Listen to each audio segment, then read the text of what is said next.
Hi, welcome back to the Password Bali channel. Myself, Dr. Faisal. Please subscribe the channel, give likes, give comment, share the link, and press the bell icon also.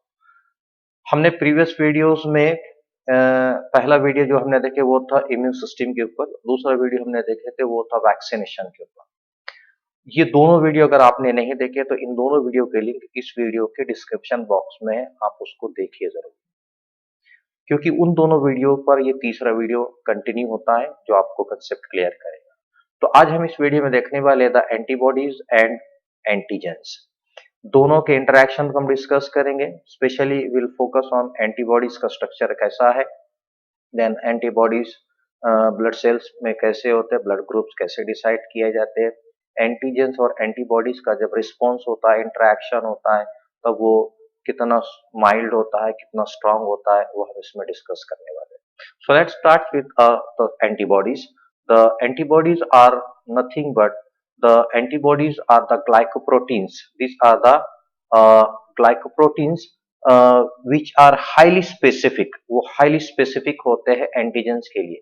जैसा antigen वैसा एक glycoprotein बनाया जाता, इसी को immunoglobulins भी कहा जाता। Immune means resistant power, globin means the protein, एक ऐसा प्रोटीन जो हमारे इम्यून को मेंटेन करने का काम करता है, उसे कहते हैं इम्यूनोग्लोबुलिन। और हमने ऑलरेडी पहला वीडियो इम्यून सिस्टम में देख चुके कि इनको तैयार करने वाले जो सेल्स होते हैं इम्यून सिस्टम के, वो होते हैं लिम्फोसाइट के बी लिम्फोसाइट सेल।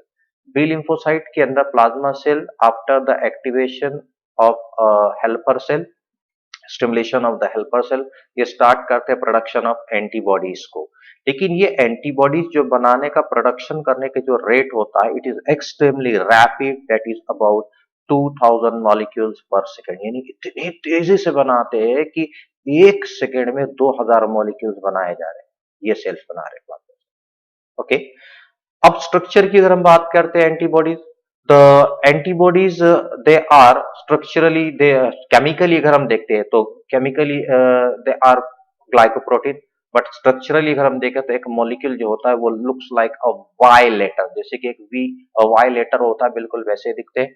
जनरली इसके अंदर क्या होता है, वाई दिखने के अपीयरेंस की वजह, it is made up of the 4 polypeptide chain. याद रखना 1 2 3 4 पॉलीपेप्टाइड चेन्स यहाँ पर होते हैं। उन चारों में से दो they are heavy one, this one is the H, heavy indicate the H here. Okay, ये एक हो गया और ये एक हो गया, दो हो गए। और दूसरे यहाँ पर छोटे होते हैं जिन्हें कहते हैं लाइट चेन कहते हैं। So this are the heavy and this are the light, ऐसे चार चेन्स हमको यहाँ पर देखने को मिलेंगे। ये चारों पॉलीपेप्टाइड, चारों कौन से, दो लाइट और दो हैवी वाले, ये चारों को बांधा जाता, बाइंड कर कर रखा जाता एक बॉन्ड जिसको कहते हैं डबल सल्फाइड बॉन्ड होता है। एस एस में होता sulphide bond, sulphide bond, sulphide bond. जब ये चारों जुड़ते तब जाकर यहाँ पर वाई शेप दिखता है। ओके, और ये ऊपर वाला पार्ट, जैसे कि अब यहां से, तो अब देखिए यहां पर जैसे यहां से, सॉरी यहां से तो यहां तक, this is called as a arms. Okay, this is the second arm. अब यहां से लेकर यहां तक, this is called as the stem. Okay, this is the stem. इन दोनों को होल्ड करने वाला एक रीजन है, this point is called as a hinge region. ये पॉइंट ऑफ होल्डिंग होता है जहां पर आर्म और स्टेम को होल्ड किया जाएगा। देन हम देखते हैं कि हर ऊपर का जो आर्म रीजन है, आर्म रीजन के अंदर हम देखते हैं कि there are the two distinct region. देखिए यहां से लेकर ऊपर का एक रीजन इतना, और उसके बाद यहां से लेकर इतना, यहां तक। Okay, two region. ऊपर वाले रीजन जो यहां से लेकर यहां तक है, this region are called as the variable region, this region is called as the variable region. और नीचे वाला जो यहां से लेकर यहां तक रहेगा वो हैवी का हो, नहीं तो लाइट का हो, this region they are called as the constant region. Just see in this also, this is the variable region, ये ब्लू डार्क ब्लू दिख रहा, लाइट ब्लू, यहां से लेकर यहां तक दिस इज द कांस्टेंट। मतलब कांस्टेंट मतलब ये किसी भी एंटीबॉडी में ये चेंज नहीं होते, जैसे कि वैसे ही इनका केमिकल फॉर्मेशन होता है, बस चेंज होते हैं, वेरिएबल होते हैं, तो ये रीजन है। ओके, इसलिए इसको वेरिएबल रीजन का। देन हम देखते हैं कि वेरिएबल रीजन में, अब हम कॉन्सेंट्रेट करेंगे वेरिएबल रीजन के ऊपर। वेरिएबल रीजन में वहां पर एक एंटीजन को, ये है एंटीजन, एंटीजन को बाइंड करने वाला एक रीजन होता है, this is the region called as the antigen binding region. This antigen binding region is called as the paratope. ये पैराटोप एक ऐसा रीजन है जो वेरिएबल रीजन में होता है, जो आने वाले इस एंटीजन को वो रिकॉग्नाइज करता है और अपने साथ बाइंड करने की जगह बनाता है, ये जगह होती है, ताकि एंटीजन और एंटीबॉडी मिलकर एक स्ट्रक्चर बन जाए, this called the complex structure, इसे कहते हैं एंटीजन एंटीबॉडी कॉम्प्लेक्स बनता है। अब हम देखते हैं कि एक एंटीबॉडी के अंदर ऐसे दो वेरिएबल रीजन है जहां पर एंटीजन बाइंड करता है, एक वाला और ये दूसरा वाला, इसलिए इसको बाइवेलेंट कहते हैं एंटीबॉडी, ऐसे एंटीबॉडी को बाइवेलेंट कहा जाएगा। Then we are going to focus on the formation of antigen antibody complex. ये कैसा होता है, एंटीजन एंटीबॉडी कॉम्प्लेक्स कब बनता है, कैसे बनता है, just focus on this. We have seen the जिस रिएक्शन को स्टडी करना, जहां इंटरेक्शन को हम एंटीजन एंटीबॉडी के इंटरेक्शन को स्टडी करते हैं, उस ब्रांच को सेरोलॉजी कहते हैं, that branch is called the serology, याद रखना। देन जैसा हमने देखे कि एंटीबॉडी के ऊपर एक पॉइंट है जहां पर एंटीजन आकर जुड़ता है, जिसे हम पैराटोप कहते हैं, वैसे ही एंटीजन के ऊपर एक एंटीजेनिक डिटर्मिनेंट होता है, जिसे this is the antigenic determinant, this वाला, ये वाला, ये कहां से आया, इसको जूम किया गया, this is the zoomed here, जो बड़ा दिख रहा है, ये है वो जिसे कहते हैं epitope, this region it is called as the epitope. याद रखना, एंटीबॉडी के ऊपर जो एंटीजन को बाइंड करने वाली जगह है उसे कहते हैं पैराटोप, एंटीजन के ऊपर जो एंटीबॉडी से जाकर ज्वाइन होने वाला, बाइंड होने वाला, उसे कहते हैं एपिटोप। जब ये दोनों एक दूसरे के मैचिंग है, देखो यहाँ पर मैचिंग होता है, याद रखना, यानी ऐसा नहीं कि ये हर एक के लिए एक जैसा है, ये जो बना हुआ ना यहाँ पर आपको ये डिप्रेशन जो दिख रहा है, कॉन्केविटी, ये एक जैसी सब में नहीं, यही तो वेरिएबल रीजन है, यही तो चेंज होता है, इसका शेप भी बदलता है, इसका, ये दोनों एक दूसरे के लिए कॉम्पिटेबल होते हैं, तब ही जुड़ेंगे, तब ये दोनों का मैच होते हैं, इसलिए स्पेसिफिक होते हैं। देन हमने देखे कि जो वेरिएबल रीजन है it is present on antibody. अभी वेरिएबल रीजन हमेशा चेंज होते रहता है, वेरिएबल चेंजेस इन थोड़ा सा चेंज होता है, केमिकल फॉर्मेशन में चेंज किया, जैसे कि आप यहाँ देखिए, ये एक ए एंटीजन है, बी एंटीजन, सी एंटीजन, वैसे यहाँ पर A antibody, B antibody, C antibody. अब इन तीनों में हम देखते हैं कि यहाँ पहले ए वाले में देखेंगे, ए वाले के अंदर हम देखेंगे ये है वेरिएबल रीजन ऑफ एंटीबॉडी ए, और ये है epitope of a antibody A, sorry antigen ए। ये दोनों का शेप आप देखेंगे एक सा नहीं, बिल्कुल ये वाला इसको कभी मैच नहीं हो सकता, या ए वाला सी को मैच नहीं होगा, या सी वाला बी को भी नहीं, ए को भी नहीं। वैसे अभी हम देखेंगे बी के अंदर भी इनका जो शेप है मैचिंग, इनका भी जो शेप है मैचिंग, एंटीजन और एंटीबॉडी, यानी epitope paratope, epitope paratope, epitope paratope, ये बिल्कुल वैसा ही काम करते जैसे कि एक की अपने ही लॉक को मैच करती है, बिल्कुल। एंटीजन एंटीबॉडी कॉम्प्लेक्स फॉर्मेशन में हमेशा एंटीजन और एंटीबॉडी दोनों का कॉम्प्लेक्स बनने के लिए दोनों का यानी कॉम्पैटिबिलिटी भी होना जरूरी होता है। देन जैसे कि हम ऑलरेडी बोल रहे हैं कि एंटीजन एंटीबॉडीज होते हैं, एंटीजन भी होते हैं, तो एंटीजन भी ह्यूमन बॉडी के ऊपर, ह्यूमन आरबीसी के ऊपर भी सेल्स पर पाए जाते हैं, प्रेजेंट होते हैं। वो कौन से एंटीजन होते हैं, वो क्या करते हैं, हम देखेंगे।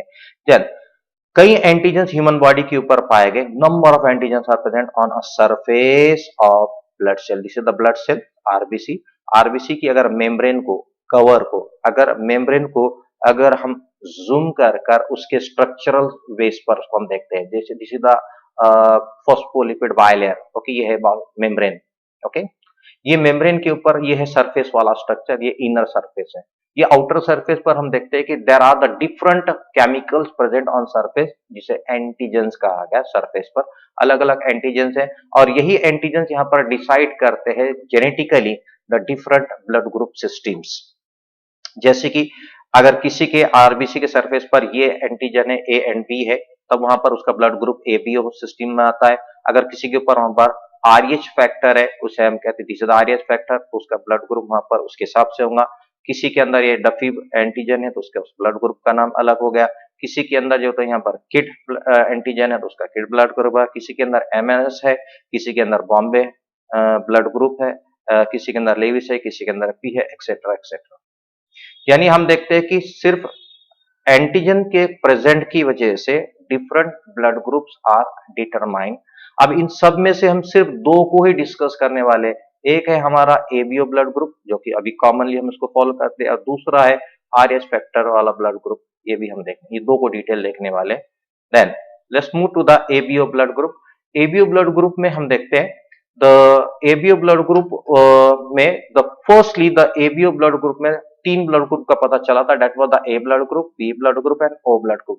That was discovered by this well known scientist Karl Landsteiner, जिसको नोबेल प्राइज से भी अवार्ड किया गया for this discovery in the year 1900। लेकिन उसी के 2 साल बाद उसी के दो स्टूडेंट, कार्ल लैंडस्टेनर के दो स्टूडेंट डी कैस्टेलो एंड स्टर्ली ने एक चौथे ब्लड ग्रुप का भी पता लगा जिसका नाम था A B blood group. Okay, पहले कार्ल लैंडस्टेनर ने ए बी एंड ओ तीन ब्लड ग्रुप पता लगाया था, बाद में ए बी का एक 4 ब्लड ग्रुप पता चला था।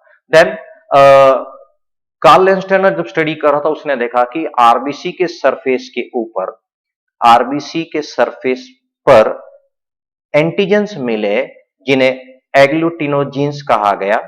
ये A antigen and B antigen, दो एंटीजन वहां पर उसको मिले थे। ठीक है, एक एंटीजन का नाम था ए एंटीजन और दूसरे का नाम था बी एंटीजन।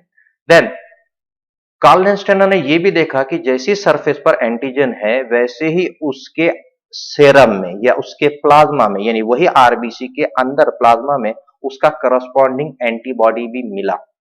ओके, करस्पॉन्डिंग यानी ए का करस्पॉन्डिंग ये है और बी का करस्पॉन्डिंग ये है, तो दो एंटीबॉडीज भी मिले जिसका नाम A antibody and B antibody. और इनके प्रेजेंट थे, याद रखना ब्लड ग्रुप तभी डिटरमाइन किए जाते हैं जब वहां पर आरबीसी पर ए एंटीजन है या बी एंटीजन है या ए बी एंटीजन है या दोनों नहीं है। इस बेसिस पर the human blood groups are classified into the 4 types. One is called the A blood group, second is called as the B blood group, third is called as the AB and fourth is called as a O blood group। ऐसे 4 blood groups हम इसमें detail में देखने वाले। So let's see the blood group ए। अब ऐसा individual जिसके blood group ए है तो देखा गया कि उसके आरबीसी के सरफेस पर वहां एक एंटीजन मिला, just see this is the surface, और ये सरफेस पर यहाँ उसको एक एंटीजन मिला। ये जो आप येलो लाइन दिख रही दिस आर द एंटीजेंस, ये एंटीजन है जिसका नाम है ए एंटीजन। वहीं उसके सेरम में, उसके प्लाज्मा के अंदर वहां पर उसको करस्पॉन्डिंग एंटीबॉडी मिला जिसका नाम है बी एंटीबॉडी। तब ऐसे इंडिविजुअल का ब्लड जो ग्रुप जो होता है उस ब्लड ग्रुप को हम कहते हैं ए ब्लड ग्रुप। वहीं अगर हम दूसरा इंडिविजुअल, दूसरा शख्स जिसके ब्लड को हम देखते हैं कि उसका ब्लड ग्रुप बी है, तो बी होने का रीजन ये है कि उसके आरबीसी के सरफेस पर जो एंटीजेंस जो प्रेजेंट होते हैं वो बी एंटीजेंस होते हैं, और उसी के प्लाज्मा में, सेरम में वहां उसको ए एंटीबॉडी मिल रहा है। ओके, बी एंटीजन है और ए एंटीबॉडी है, तब उसका ब्लड ग्रुप हुआ बी ब्लड ग्रुप। अब तीसरा इंडिविजुअल, ऐसा इंडिविजुअल देखा गया जिसके सरफेस पर, आरबीसी के सरफेस पर वहां पर ए एंटीजन भी है और साथ ही साथ वहां पर बी एंटीजन भी, दोनों भी देखो यहाँ पर ए एंटीजन भी, स्ट्रक्चरली आप देख रहे हो दोनों यहाँ पर प्रेजेंट है, लेकिन उसके प्लाज्मा में, उस आरबीसी के प्लाज्मा में कोई भी एंटीबॉडी नहीं है, तब ऐसा ब्लड ग्रुप को हम कहते हैं ए बी ब्लड ग्रुप। तीसरा वाला है, चौथा वाला सॉरी, द फोर्थ वन ऐसा इंडिविजुअल है जिसके अंदर देखा गया कि उसके सरफेस पर, यहां देखिए जरा सरफेस पर, ना ए एंटीजन है ना बी एंटीजन है, nullified, nothing, zero, no, no मतलब ओ मींस जीरो, या ओ उसी का आगे, it is the zero actually, nothing, कुछ नहीं है। क्या नहीं है? ना ए है ना बी है। तब फिर उसके प्लाज्मा को जब देखा गया तो उसके अंदर दोनों एंटीबॉडीज मिले। बड़ा इंटरेस्टिंग है, पर एंटीजन एक भी नहीं है लेकिन एंटीबॉडी दोनों है प्लाज्मा में, ए भी है और बी भी है, तब ऐसे ब्लड ग्रुप को ओ ब्लड ग्रुप कहा जाता है। So this is all about the O blood group. ये हुआ A B O blood group system. Now we are going to see the another blood group system called as the Rh factor या D blood group system कहते हैं, D antigen blood group system कहते हैं। This is the last part of our video, जिसके अंदर हम देखेंगे what is the RH factor. RH factor is one of the most complex blood group system, काफी complex होता है। RH फैक्टर भी एक प्रोटीन, एंटीजेनिक प्रोटीन है जो आरबीसी के सरफेस पर, देखो ये आरबीसी का मेम्ब्रेन का सरफेस है जहां पर सरफेस पर ही प्रेजेंट है, this is the factor here, ये है। देन सबसे पहले इन द ईयर 1940, देखो ब्लड ग्रुप एबी और ब्लड ग्रुप 1900 में डिस्कवर किया था, उसके 40 साल बाद यहाँ पर ये और एक एंटीजन का पता चला। इसको पता करने वाला same the Karl Landsteiner plus उसके साथ और one more scientist the Wiener, इन दोनों ने पता किए। इन्होंने लेकिन ह्यूमन ब्लड ग्रुप के यूज नहीं किया। Then they were discussing this blood group samples taken from this rhesus macaques, ये मंकी का नाम है, जूलॉजिकल साइंटिफिक नेम है रिहाइसस मैकाकस। तो इसलिए ये ब्लड ग्रुप का ये फैक्टर इसके ब्लड में मिला, इसलिए इसके इनिशियल 2 लेटर्स को लिया गया आरएच, रिहाइसस का आरएच, और इसका नाम डी एंटीजन भी है।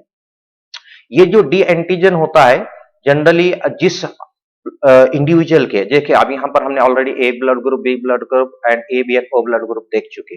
अब ऑलरेडी हमको पता है कि आरबीसी के सरफेस पर ए एंटीजन है, देखो यहां पर ये एंटीजन ए है, इसलिए इसको ए ब्लड ग्रुप का। किसी के आरबीसी पर बी एंटीजन है, उसे कहा बी ब्लड ग्रुप का। किसी के ऊपर ये दोनों है, उसे कहा A and B, A B blood group. और किसी के ऊपर कुछ भी नहीं है, उसे कहा जीरो, मतलब ओ ब्लड ग्रुप। लेकिन आरएच फैक्टर और एक चौथा यानी सॉरी थर्ड वन एंटीजन है, यहाँ पर थर्ड वन एंटीजन है जिसका नाम है डी एंटीजन, जिसी को डी एंटीजन भी कहते हैं, जिसी को आरएच फैक्टर भी कहते हैं। ठीक है, जिस इंडिविजुअल के ए बी एंटीजन के साथ ये भी है तो उसे कहते हैं ए बी पॉजिटिव, अगर नहीं है तो ए बी नेगेटिव। जिसके ए एंटीजन के साथ ये और एक एंटीजन है, उसे कहा ए पॉजिटिव, अगर वो सिर्फ ए एंटीजन है और डी नहीं है, उसे कहा ए नेगेटिव। जिसके ऊपर बी एंटीजन है प्लस ये है तो उसे कहा बी पॉजिटिव, और जिसके ऊपर नहीं है बी नेगेटिव। ओ में है ओ पॉजिटिव, नहीं है नेगेटिव। ऐसे यहाँ पर पॉजिटिव और नेगेटिव ब्लड ग्रुप्स के नाम रखे गए। देन ये डी एंटीजन जो होता है ये काफी स्ट्रॉन्ग इम्यूनोजेनिक रिस्पॉन्स डेवलप करता है।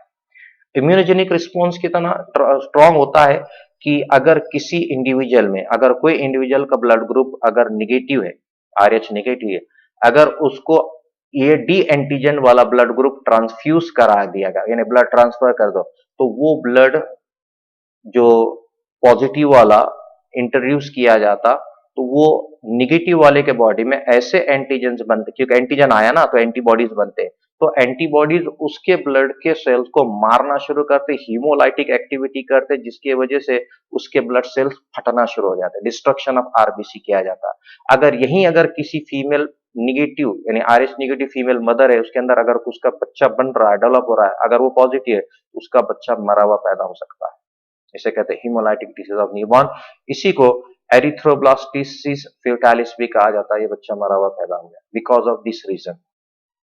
ये कैसा होता था, इस पर हम देखेंगे। अगर कोई माँ, अगर वो RH negative, if the mother is a RH negative, अगर if her husband is the positive, तो definitely if she conceive, if she is pregnant, तो अगर उसका जो बच्चा रहेगा, अगर वो डेवलप होने वाला बच्चा अगर आरएच पॉजिटिव है, क्योंकि मदर तो निगेटिव है, तो first pregnancy, during the first pregnancy तो कुछ नहीं होता, बच्चा normally it comes into the world, बच्चा पैदा हो जाता है।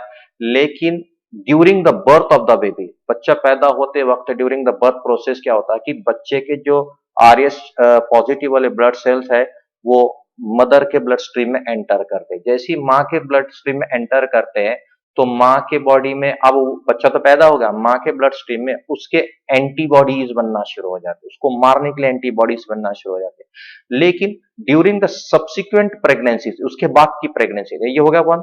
सेकेंड प्रेगनेंसी में क्या होता है कि अगर वो डेवलपिंग बेबी फिर से पॉजिटिव है, तो वो एंटीबॉडीज आते हैं और उस बच्चे के आरबीसी पर अटैक करना शुरू करते हैं, क्योंकि ये एंटीबॉडीज उसके खिलाफ है, उसके अपोज में होते हैं, ये पॉजिटिव वाले को वो डिस्ट्रॉय करना शुरू करते हैं। इसलिए ये developing baby during the developmental process ही वो मर जाता है। इसकी वजह से होता है हीमोलाइटिक डिसीज ऑफ न्यूबॉर्न हो सकता है, या फिर बच्चा डिफेक्टिव पैदा हो सकता है, जैसे कि मेंटली डिसऑर्डर्ड होता है, या कोई ऑर्गन के अंदर जो तो डिस्ट्रक्टेड ऑर्गन हो सकते हैं। तो अब अगर कोई मदर ऐसी है जिसके अंदर ऐसा बच्चा डेवलप हो गया, या फर्स्ट प्रेगनेंसी के बाद उसको डिटेक्ट होगा कि ब्लड सैंपल्स में they are having the presence of strong immunogenic response due to the this antigen D की वजह से होता है, तब वहां पर ऐसे फीमेल का बचाने का तरीका यह है कि अगर उसके सेकंड प्रेगनेंसी में बच्चे को कुछ नहीं होना तो it can be prevented the HDN. RH negative mother को इंजेक्ट किया जाता है anti RH body, anti RH body जो बात की जितने भी प्रेगनेंसीज रहेंगे उसमें उसको दिया जाएगा। इंजेक्ट करने के बाद क्या होता है ड्यूरिंग द प्रेगनेंसी, ये एंटी आरएच एंटीबॉडी का जो इंजेक्शन यहाँ दिया जाता है, तो ये क्या करता है उसके मदर के अंदर जो एंटीबॉडीज एंटीबॉडी जो बनने का प्रोसेस होने वाला है, ये उसको रोकता है, उसके एंटीबॉडी को बनने नहीं देता। वो एंटीबॉडीज नहीं बनते जो उस डेवलपिंग फीटस को डिस्ट्रॉय करे या उस डेवलपिंग फीटस के आरबीसी को डिस्ट्रॉय कर सकते हैं। इसलिए ये एक तरीका जिससे बचा जा सकता है। So this can be the solution for the such mothers who's RH negative and have the response in post pregnancy and बाद के pregnancy में. So this is all about our topic, that is antibodies and antigens. So thank you very much for watching the video. Please subscribe the channel. Don't forget to press the bell icon. Thank you very much.